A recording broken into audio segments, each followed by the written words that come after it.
Chemical reaction and equation, आज हम उसके बारे में पढ़ेंगे और हम इसे शॉर्ट जो इंपॉर्टेंट टॉपिक्स हैं हम उनके बारे में पढ़ेंगे जो हमारे बोर्ड में रिलेटेड आएंगे। अब हमें आज जो हमें पढ़ना है उसमें केमिकल हमें combination reaction, decomposition reaction, displacement reaction, double displacement reaction और रेडॉक्स रिएक्शन के बारे में पढ़ना है। अब हमारी जो कॉम्बिनेशन रिएक्शन होती है इसका मतलब क्या होता है, जब दो या दो से ज्यादा जो सबस्टेंस होते हैं वो मिलकर सिंगल प्रोडक्ट को बनाते हैं, दो या दो से ज्यादा सबस्टेंस मिलकर जो सिंगल प्रोडक्ट को बनाते हैं तो ऐसी रिएक्शन कॉम्बिनेशन रिएक्शन कहलाती है।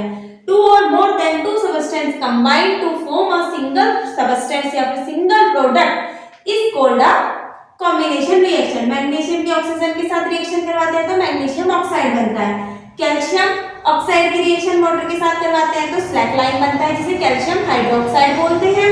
कैल्शियम, अब ये जो स्लैक लाइन है इसी की स्लैक लाइन की रिएक्शन जब हम कार्बन डाइऑक्साइड के साथ करवा देते हैं तो उसे कैल्शियम कार्बोनेट बोलते हैं, जो घरों में व्हाइट वॉश में यूज किया जाता है। अब हमारी जो दूसरी रिएक्शन है उसे डिकम्पोजिशन रिएक्शन बोलते हैं। डिकम्पोजिशन रिएक्शन वो रिएक्शन होती है जिसके अंदर हम क्या लेते हैं, सिंगल रिएक्टेंट लेते हैं, वो अपने को स्प्लिट करके दो या दो से ज्यादा क्या दे देता है, प्रोडक्ट दे देता है।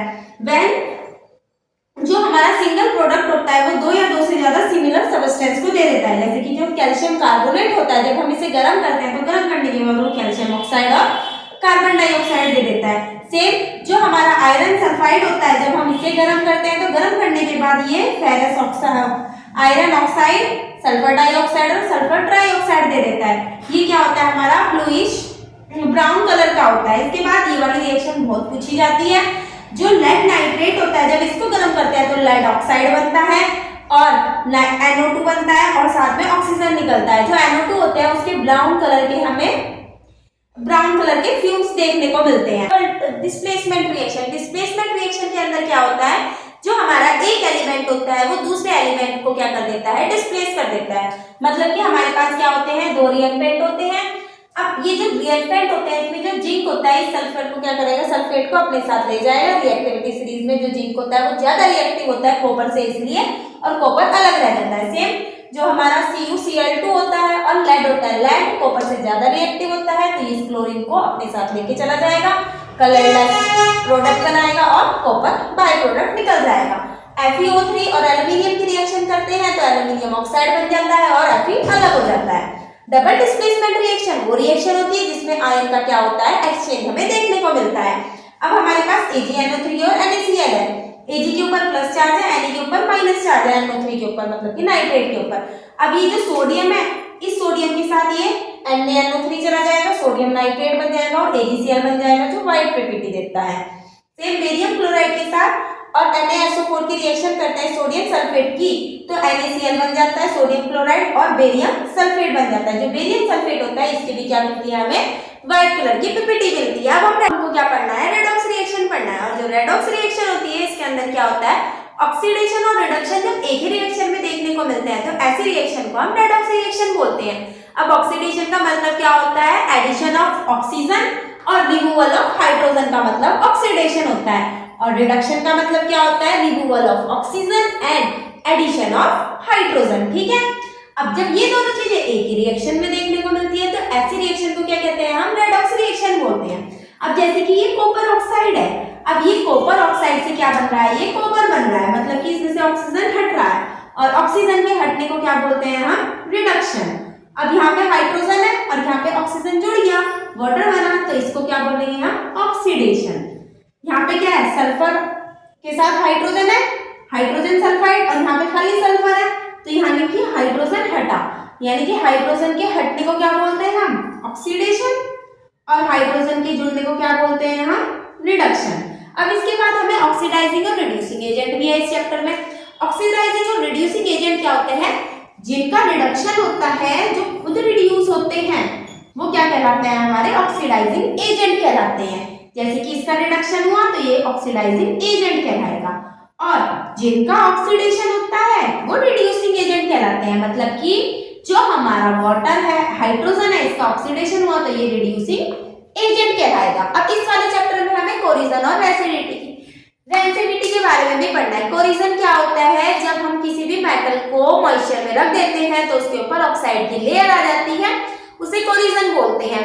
अब इसके अंदर एक एग्जांपल आता है रस्टिंग ऑफ आयरन। आयरन के ऊपर जो जंग लग जाता है उसे रस्टिंग ऑफ आयरन बोलते हैं। उसका फॉर्मूला होता है Fe2O3.Xh2O होता है। जो आयरन होता है, जब हम नया नया कोई भी लोहे का आयरन का सामान लाते हैं, साइकिल वगैरह, तो उसके रिम लोहे के ही होते हैं, तो वो बहुत चमक मारता है। कुछ समय बाद वो जो शाइन होती है वो धीरे धीरे कम हो जाती है, और अगर वो बारिश के कांटेक्ट में, हवा के कांटेक्ट में पड़े रहते हैं तो उसके ऊपर रेड ब्राउन कलर की एक लेयर चढ़ जाती है, हो जाता है वो। उसे क्या बोलते हैं हम? लोहे के ऊपर जंग लग गया, मतलब कि जो आयरन है उसकी रस्टिंग हो गई, जिसे लोहे के ऊपर जंग लगने को कोरिजन का एग्जांपल बोला जाता है। अब इसके बाद क्या आता है? रेंसिडिटी आता है।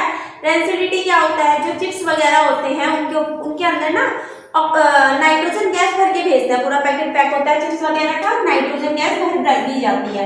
अब वो इसलिए भरी जाती है क्योंकि ये जो चिप्स वगैरह होते हैं, जो भी ऑयली सामान होता है, अगर ये ज्यादा दिन ऑक्सीजन के कांटेक्ट में रहा तो इनकी स्मेल और टेस्ट क्या हो जाते हैं? चेंज हो जाते हैं। तो ये हमें फूड पॉइजनिंग और बहुत सारे डिजीज कर सकते हैं। इसलिए इनको सेव रखने के लिए जो पैकेट होते हैं, ताकि वो बहुत दिनों तक चले और कंपनी को नुकसान भी ना हो, तो उनके अंदर नाइट्रोजन गैस भरी जाती है, तो वो ऑक्सीजन से रिएक्शन नहीं कर पाते, तो वो अपनी टेस्ट स्मेल को चेंज नहीं कर पाते, अर्थात वो खराब नहीं होते।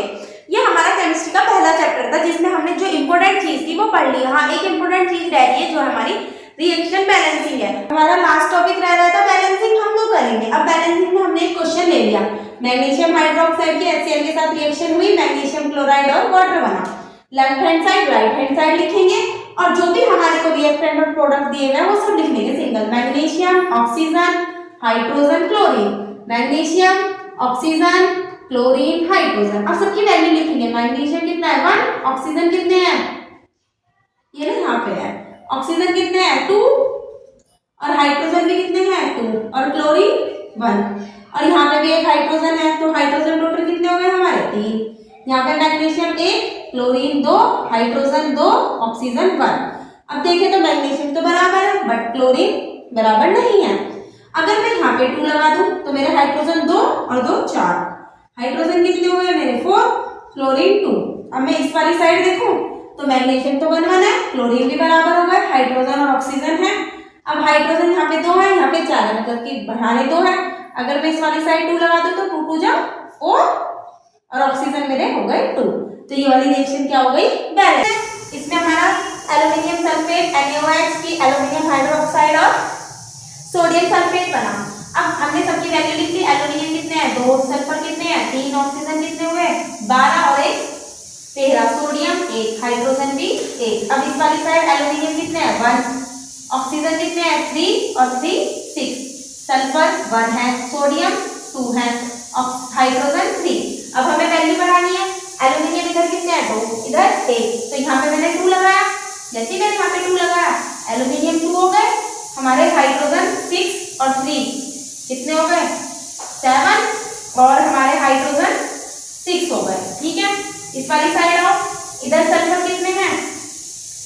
3 है, ये रहे, और इधर सल्फर कितना है? 1, तो यहाँ पे भी 3 लगा दो। अब यहाँ पे 3 लगाते क्या क्या चीज है? ये तो 2 का 3 है। ऑक्सीजन कितने हो गए?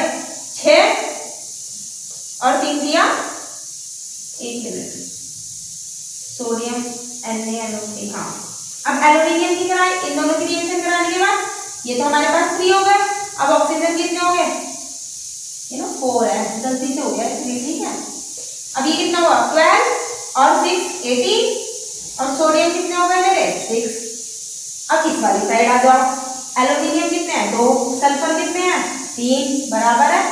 ऑक्सीजन कितने हैं? यहाँ पे ये कितने हैं? 6, उधर इधर कम है, यहाँ 6 लगाओ, ये 6 हुए, हाइड्रोजन भी 6 हो गए, ऑक्सीजन कितने हो गए? 6 और 12 18। तो ये रिएक्शन बैलेंसिंग हो गई। जितने ज्यादा हम क्वेश्चन करेंगे उतनी ज्यादा हमारे को रिएक्शन बैलेंसिंग आ जाएगी। हमारा जो पहला चैप्टर था क्लास 10 का वो यहाँ पे खत्म हो गया। Thank you.